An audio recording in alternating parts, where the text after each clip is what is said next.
Middle east में हालात तेजी से बिगड़ते जा रहे हैं। ईरान इजराइल की हालिया तनातनी पर पश्चिमी देशों ने ईरान और इजराइल का खौफ दिखाया है और बदले की कार्रवाई को रोकने के लिए कहा है।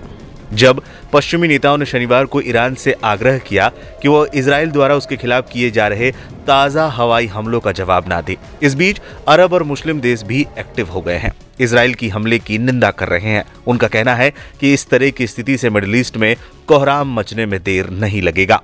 यूएस में राष्ट्रीय सुरक्षा परिषद के प्रवक्ता सीन सेवेट ने कहा, हम ईरान से आग्रह करते हैं कि वो इजराइल पर अपने हमले बंद करे ताकि ये लड़ाई का चक्र बिना किसी और बढ़ने के खत्म हो सके। लंदन और बर्लिन ने भी इसी तरह की स्थिति व्यक्त की है।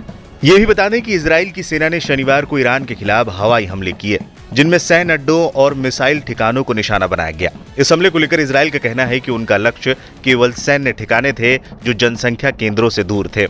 अमेरिका के बाद ब्रिटिश प्रधानमंत्री कीर स्टारमर ने भी ईरान को इन हवाई हमलों का जवाब न देने की सलाह दी। उन्होंने कहा, इजराइल को ईरानी आक्रामकता के खिलाफ अपने बचाव का अधिकार है, लेकिन हमें और अधिक क्षेत्रीय उथल-पुथल से बचने की जरूरत है। जर्मनी के चांसलर ओलाफ शोल्ज ने ईरान को चेतावनी दी कि किसी भी तरह की बढ़ती प्रतिक्रिया तुरंत रोकी जानी चाहिए। फ्रांस ने एक बयान जारी करते हुए कहा कि वो इजराइल के हवाई हमलों की निंदा करता है और सभी पक्षों से तनाव बढ़ाने वाली कार्रवाई से बचने का आग्रह करता है। रूस ने भी चेतावनी दी है कि ईरान और इजराइल के बीच बढ़ती हिंसा का खतरा नियंत्रण से बाहर हो सकता है।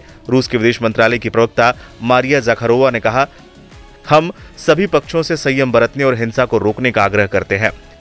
इस बीच कई मुस्लिम देशों ने इजराइल के हमलों की निंदा की है। इजिप्ट ने क्षेत्र में बढ़ती अस्थिरता के लिए गंभीर चिंता जताई, जबकि जॉर्डन ने इसे अंतर्राष्ट्रीय कानून और ईरान की संप्रभुता का उल्लंघन करार दिया। तुर्की ने कहा कि इजराइल का आतंक समाप्त करना अंतर्राष्ट्रीय शांति और सुरक्षा के लिए एक ऐतिहासिक कार्य बन गया है।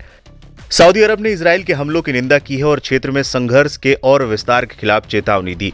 यूएई ने भी ईरान के खिलाफ इजराइल के हमलों की कड़ी निंदा की और क्षेत्रीय सुरक्षा के लिए इसे चिंता बताया। वहीं ईरान ने इजराइल के हमलों का जवाब देने की बात कही है। ईरानी मीडिया ने बताया कि तेहरान के ऊपर कई विस्फोटों की आवाज सुनी गई, जो कि इजरायली हवाई हमलों के बाद हुई। इस सब के बीच मिडिल ईस्ट में स्थिति को लेकर चिंताएं बढ़ती जा रही है। ऐसे में सवाल ये भी है कि क्या ये घटनाक्रम क्षेत्र में एक बड़े संघर्ष का कारण बनेगा।